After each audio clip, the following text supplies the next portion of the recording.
Hello, hello, hello. Welcome to Inner Conquest, the world's greatest modern metaphysics channel. I'm your host, Jacob Edens, and today we're going to be discussing the health of your cells. So when you talk about your body, right, you think of diet, exercise, all of these different modalities that are externally based processes that allow you to customize your body, if you will, right? Go and work out. You can lift weights. You can get bigger, get smaller by dieting, whatever you want to do, correct?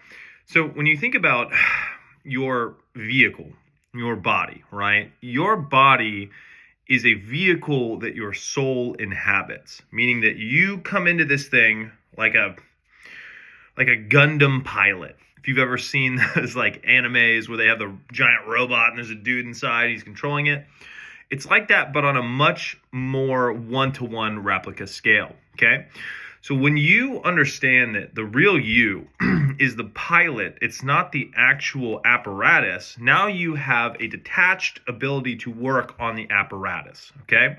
That's important because if you are driving your car and you think that you're fused to your car, anything that goes wrong with your car, you identify with it as you. And you want to get away from that, right?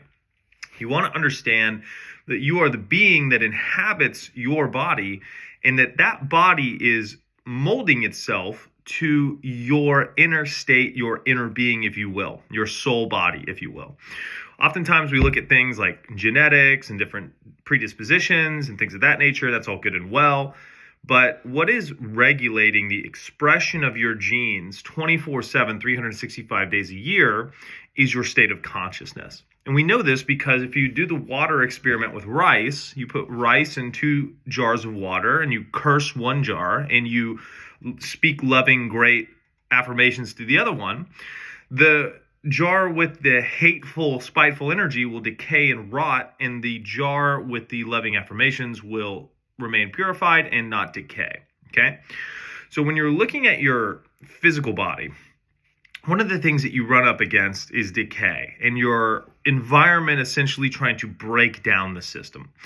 So when you want to repair or inhabit a state of consciousness in which your body is functioning optimally, what you're really looking to do is to encompass your cells in a state of consciousness that is favorable and healthy. Healthy means wholeness, meaning that there's no fractured different directions in which it's trying to go, right? If you have a fragmented mind, it's not a healthy mind. If you have one mind, one purpose, one drive, it's a healthy mind because health simply means wholeness. So as you go through time and space, you want to ensure that your body is as healthy as possible because what your body is essentially a computer, right? And it stores lots of information. You know this from if somebody gets traumatized by an event, right? They store that energy and information and then it, reflects in everything that they do. So understanding that your body is molded to your soul expression is useful because changing your soul expression is essentially changing your dimensional spacing from your 5th and 4th dimensional realities to allow that to reverberate into a 3rd dimensional reality. So when you have dimensional spacing, to break it down one more time, 5th dimension is your I amness, what you are aware of, right? This is if you meditated all day, you got all your thoughts and emotions completely silenced, and you just know that you're you, right? That never goes away. Then you overlay and condition that I amness with your different conditions. I am Jacob Edens. I am healthy. I am strong. I am wealthy, right? Whatever the conditions are that you put on that I amness, you will begin to express in your reality. And your 3rd dimensional reality is a latent reverberation of that. It's a more physicalized, more dense version of something like a thought, right? You can think thoughts really agilely. You can move them around. And then as things get more physical, they get into more physicalized density. So when you're affecting the health of the body, you want to work at the highest leveraged position. You want to work at the highest leverage position, which is essentially that 4th and 5th dimensional spacing, meaning that if you are able to hold chronic states, you control your genetic destiny. And what I mean by that is if you put a cell into a petri dish of really healthy nutritional water, that cell is going to grow and be healthy. If you put a cell into dirty lake muck water, that cell is going to get contaminated and die, right? So a lot of what you're doing when it comes to physical health is really creating a climate, if you will, an emotional, temperamental climate of health and harmony, right? And the way that you do that is you not only do things like, self-love affirmations and things of that nature, but you intentionally think and feel as if you have and want what you desire now. That's a big thing, right? Because anytime you put spacing, I will be healthy, I will be this, I will do this thing, you push out in the now moment a snapshot, freeze frame, time frame of you now not having what you want, right? So a lot of that is the reorientation of building an internal ecosystem of having what you want now, right? So anytime you're like, I'm going to go on a diet and lose weight, you've already lost with that presupposition, okay? You've already lost. How have you already lost? Well, you've already lost because you've already identified as the person who doesn't have what they want, right? The fastest way to beat the devil is to leave town without telling him. If you have to do something to be something, you're working in the realm of second cause, meaning that second cause rules your life, meaning that there is a God external to you, meaning that you have projected power onto something that governs your ability to have success or not. So you want to reorient back to always personal self-empowerment. Who am I? What do I want? And why do I have it now? That's the conversation you want to think in. In terms of creating and cultivating an atmosphere that genetically expresses your body, whether you're going for athletics, whether you're going for aesthetics, whether you're going for healing and regeneration, whether you're going for weight loss, whether you're going for weight gain, it doesn't matter. It's all the same thing. It's creating the climate, the internal identification of who you want to be and allowing that to saturate your entire beingness. The universe, whether you work on law of attraction, law of assumption, law of reversibility, any of these different laws, is essentially a big mirror for who you are being. And who you are being is that identity paired with thought and emotion. Thought and emotion are the pinnacle of your creative abilities, and having the ability to think correctly is the differentiating factor between success and failure. If I have a goal and I want to achieve that goal, you can linearly go down a progressive process to achieve that goal, which is all good and well. But the reason that you go down a linear process is 9 times out of 10 because you observe somebody, albeit in your personal sphere or online, who has done a process, and you see it from the external and you go, oh, they did this, this, and this. So now if I do this, this, and this, I'll get this. But you have to understand that all physicality external is an effect of an internal cause. That's the pearl of great price, right? So before that journey even took place, where they went through that type of weight loss journey or whatever physical type of journey, they made an internal decision that they are a new person, right? So you can clock the journey as the causation, but it's incorrect because it was actually already finished the moment that they decided that they were that person now and refused to allow the external world to dictate who they were to themselves. Okay? So you want to understand that all of your personal power comes from who you are claiming to be, who you are persisting in, who you are identified with, and additionally, your ability to deny any reality that is not in alignment with your ideal end, right? You talk about half-baked manifestation or any of these different things. You reorient back to Neville Goddard's going to Barbados, first class. He gets a ticket, but it's not first class. Abdullah slams the door in his face because he said that he was going first class, right? So understanding that the universe always takes yourself seriously, do you take yourself seriously, is a point that you want to reorient back to, because you want to understand that when you have a desire, it is a preceding marker of a reality that you are ready to occupy. The only thing that keeps you from that reality is your unwillingness to occupy that state directly now. This goes into the realm of being able to live out your ideal scenarios fully and in that fourth dimensional mental space to the maximum amount of your ability.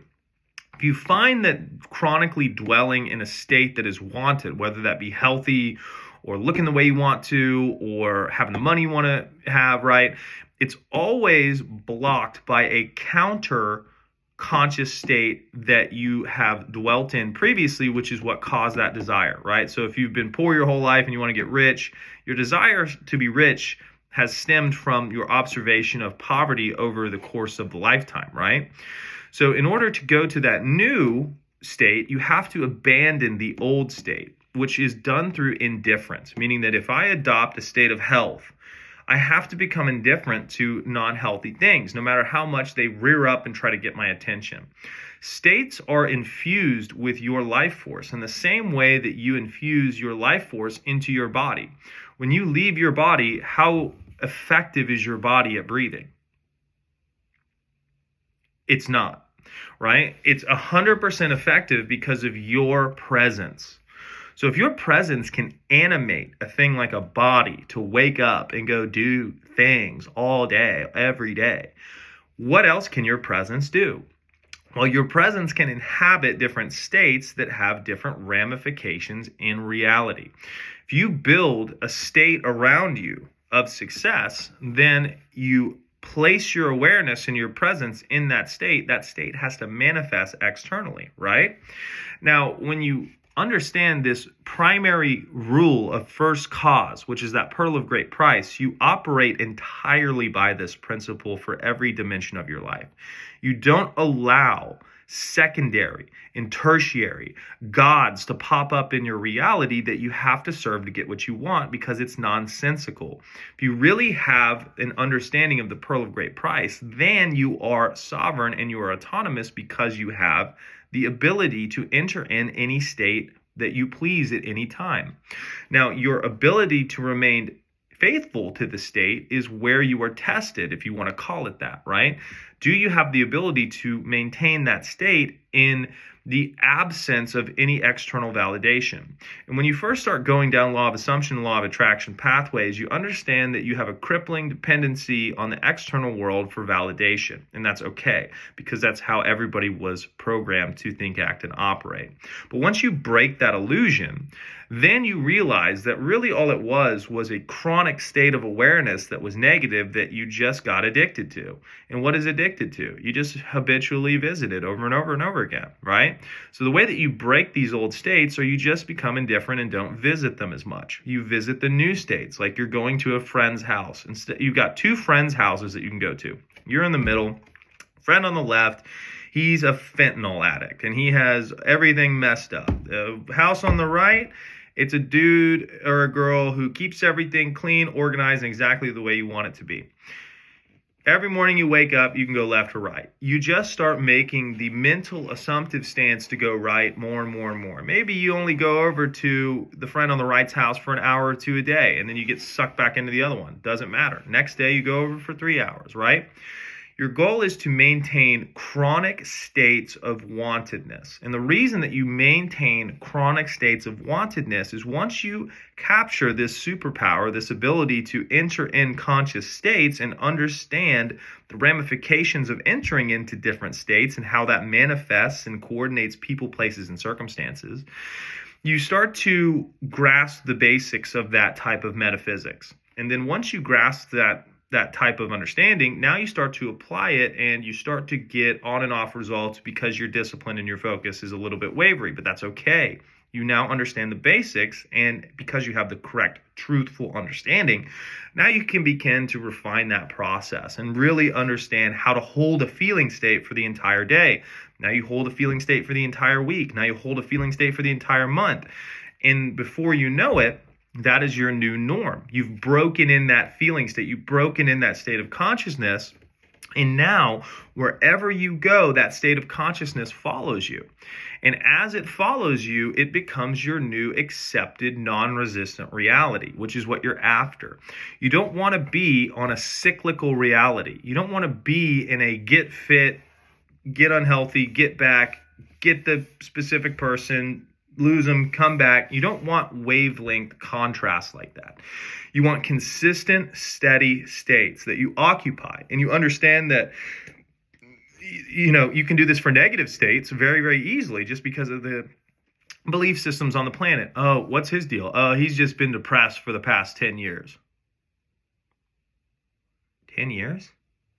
Sucks.